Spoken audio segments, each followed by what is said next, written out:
ونصلي على رسوله الكريم أما بعد فأعوذ بالله من الشيطان الرجيم بسم الله الرحمن الرحيم رب اشرح لي صدري ويسر لي أمري واحلل عقدة من لساني يفقه قولي رب زدني علما اللهم ربنا زدنا علما اللهم أرنا الحق حقا وارزقنا اتباعه وأرنا الباطل باطلا وارزقنا اجتنابه آمين يا رب العالمين الذين صبروا وعلى ربهم يتوكلون الذين صبروا وہ لوگ جنہوں نے صبر کیا وعلى ربهم يتوکلون اور وہ اپنے اللہ پر ہی اور اپنے پالنے والے پر ہی بھروسہ کرتے ہیں، توکل کرتے ہیں۔ پیچھے جنت کی بات ہو رہی تھی کہ جنت میں جانے والے لوگ کیسے ہوں گے۔ ان کی ایک کوالٹی رہ چکی تھی اور وہ کون سی ہے کہ جنت کے گھروں پر سرفراز ہونے والے وہ لوگ ہیں جنہوں نے دین اسلام اور اللہ تعالیٰ کی اطاعت پر، گناہوں پر، مشرکوں کی تکلیفوں پر، ہجرت پر، جہاد پر کیا کیا، صبر کیا، اپنوں کو چھوڑ کر اللہ کے راستے پر نکل آئے۔ اور ایسے ہی لوگ ہیں جو اپنے اللہ پر توکل کرتے ہیں۔ اور توکل کیا ہے؟ اگر خلاف مرضی بھی کوئی حادثہ ہو جائے تو وہ اللہ سے شکوہ نہیں کرتے، اللہ سے شکایات نہیں کرتے، اپنے دل کو چھوٹا نہیں کرتے، اٹھتے گلتے نہیں رہتے۔ وہ اگر قربانی دیتے ہیں تو دل و جان سے قربانی دیتے ہیں۔ اس قربانی میں جب کہ رضا شامل ہو جاتی ہے رب کی، تو پھر پچھتاوا یا کاش ان کی زندگی سے ختم ہو جاتا ہے۔ اللہ پہ بھروسہ کرنے کا مطلب ہی یہ ہے کہ اس بات پہ راضی ہو جانا جو میرے ساتھ ہو رہا ہے، میں جو کر رہی ہوں، یہ سب میرے رب کی طرف سے ہے۔ تو جب رب کی طرف سے ہے تو پھر پریشان ہونے کی ضرورت نہیں۔ وہ میرے ساتھ جو بھی کرے گا بہترین کرے گا، صحیح کرے گا۔ اسے پتہ ہے کہ کوئی بھی چیز میرے لیے کس وقت، کتنی مقدار میں، کس انداز میں بہتر ہے یا نہیں۔ وہ جانتا ہے کہ مجھے میرے لیے ملنا بہتر ہے یا کھو جانا بہتر ہے۔ سارے اندازے، سارے طریقے، سارے سٹائل، ہر قسم کی پریڈکشنز سب سے زیادہ اسے پتہ ہے۔ جو ہم ٹیوے لگاتے ہیں اس کے بارے میں اس کو علم یقینی ہے، کیونکہ وہ مستقبل بھی جانتا ہے اور ہمارا حال بھی جانتا ہے اور ماضی بھی جانتا ہے۔ اس لیے تکلیف آئے، پریشانی آئے اور دعائیں قبول نہ ہو رہی ہوں تو ان سب میں اللہ کی حکمتیں ہیں۔ جو ان حکمتوں سے لڑتا ہے، اگرچہ اسے سب کچھ مل بھی جائے لیکن وہ رب کی قربت کو کھو دیتا ہے۔ رب والے تو آزمائشوں سے گزرتے ہیں۔ جو جتنا قریب ہوتا ہے اللہ کے، اس کی آزمائشیں اتنی بڑھتی چلی جاتی ہیں، اتنی آزمائشوں میں اضافہ ہوتا ہے۔ تو یہ معاملے قربت کے ہیں۔ جو بندہ اپنا ہوتا ہے نا، اس کو تکلیفیں زیادہ دی جاتی ہیں، کیونکہ ہمیں پتہ ہوتا ہے اسے ہمیں کون سا چھوڑ کے جانا ہے۔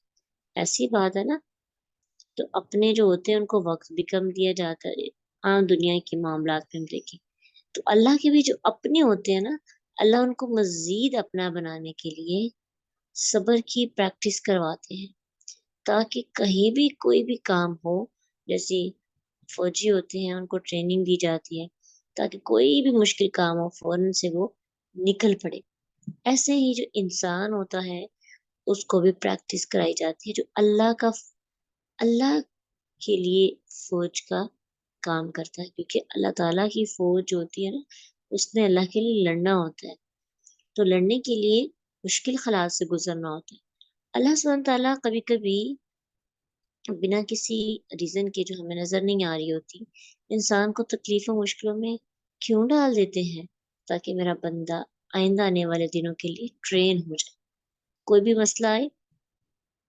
وہ لوگوں کے آگے کھڑے ہو کر بہت سے لوگوں کی امید بن سکے بہت سے لوگوں کے لیے سکون صبر کی وجہ بن سکے آپ کو اندازہ ہوگا کہ اللہ کے قریبی لوگ بہت زیادہ آزمائشوں سے اس لیے بھی گزرتے ہیں تاکہ ان کے اندر درد دل پیدا ہو اللہ کے پسندیدہ مقرب لوگ اللہ کے قریب لوگ آزمائشوں سے اس لیے بھی گزرتے ہیں تاکہ وہ لوگوں کا درد سمجھ کر ان کے دردوں پر مرہم پٹی کر سکے جس کو خود درد نہیں ان لوگوں کے درد کو نہیں سمجھتا جو خود درد میں مبتلا ہے سمجھ اسے آتی ہے جب وہ اس درد میں اپنے آپ کو اللہ کے ساتھ جوڑے رکھتا ہے پھر وہ دوسرے درد مند لوگوں کو بھی طریقے سکھاتا ہے کہ آپ نے اپنے آپ کو بیماری میں کیسے ہینڈل کرنا ہے آپ نے اس بیماری کو رحمت کیسے بنانا ہے زحمت بنانے سے کیسے بچانا ہے یہ اللہ کے معاملات ہیں اس لیے قریب لوگ گھبراتے نہیں ابراہیم علیہ السلام کو دیکھے اتنی قربانیاں نبی صلی اللہ علیہ وسلم کو دیکھے تاکہ لاڈلے نبی اور سم ٹائمز گھر میں چولہا نہیں جلتا کبھی جنگ میں جیت جاتے ہیں کبھی آزمائش کے طور پر شکست ہو جاتی ہے اللہ تعالیٰ نے اپنے قریبی لوگوں کو لاڈوں میں نہیں پالا اللہ اپنے قریبی لوگوں کے لاڈ اٹھاتا تو ہے لیکن وہ ان کو اللہ تعالیٰ ٹرین بھی کرتا ہے الحمد للہ اعلیٰ کل حال الحمد للہ بنعمتہ تتم الصالحات یا اللہ اگر تو مصیبت میں ڈالے پھر بھی ہم ہر حال پہ خوش ہیں اگر تو نعمتیں دے تو پھر بھی ہم ہر حال میں خوش ہیں اللہ ایسا دل ایسا سکون ایسا توکل ایسا بھروسہ عطا کر دے آمین اللہ ہم سب کی حفاظت فرمائے اور ہمیں صابرین میں شامل فرمائے کیونکہ جو صبر کرتا ہے اس کے لیے تو جنتیں ہیں لیکن ہمیں حقیقی صبر کرنا نہیں آتا سب سے بڑی بات یہ ہے ہمارے لیے صبر کرنا بہت مشکل چیپٹر بن گیا ویری ڈیفیکلٹ ہم سب کچھ واویلا شکوہ شکایات کرنے کے بعد کہتے ہیں مجھے صبر آ گیا نو صبر تو تکلیف کی پہلی چوٹ پہ ہوتا ہے جب آپ کہتے ہیں ابراہیم علیہ السلام کی بیوی کی طرح کہ اگر یہ اللہ کا حکم ہے تو پھر وہ مجھے ضائع نہیں کرے گا صحرا میں چھوڑ کے آ رہے ہیں شیرخوار بچے کے ساتھ واپس چلے جاتے ہیں امیجن کریں میدان بالکل خالی کچھ بھی نہیں نظر آ رہا ان کو اور اپنے خاوند کو کہتی ہیں اگر یہ میرے اللہ کا حکم ہے تو پھر وہ مجھے کبھی ضائع نہیں کرے گا ایسے ہی ہے مومن اور صابر بندے اللہ ایسا صبر عطا کرے کہ مشکل سے مشکل حالات میں بھی ہم یہ سوچیں یہ میرے رب کا حکم ہے وہ مجھے کبھی ضائع نہیں کرے گا تو اللہ سے جیسی امید ہم باندھتے ہیں اللہ تعالیٰ ویسی ہی امید ہمارے لیے پوری کرتے ہیں انسان کا رب انسان کے گمان کے مطابق ہوتا ہے سو اللہ کے بارے میں پازیٹیو رہیں انشاءاللہ تو جنت میں جانے والے کون لوگ ہیں